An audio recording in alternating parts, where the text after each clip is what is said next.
ይገርማችኋል የዓለማችን ታላቅ የጽንስ ሳይንስ ሊቅ ፕሮፌሰር ኪዝሙር በቁርአን ውስጥ ያለውን የጽንስ እድገት ዝርዝር ሲያነቡ ምን እንዳሉ ታውቃላችሁ?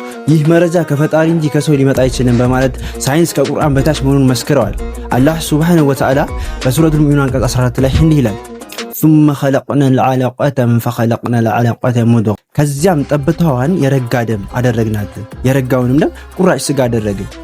ሳይንስ ዛሬ ምን ይላል?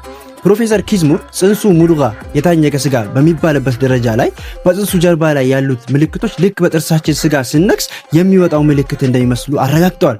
ሳይንስ ማይክሮስኮፕ ሳይኖረው ይህን እውነታ ከ1400 ዓመት በፊት የገለጸው ቁርአን የሳይንስ ሁሉ መሪ መሆኑን አረጋግጧል። ሳይንስ ገና ዛሬ የደረሰበትን ቁርአን ትናንት ነግሮናል። ለዚህ ተአምራዊ ቃልና ለዚህ ድንቅ እምነት ላበቃን አላህ አልሐምዱሊላህ።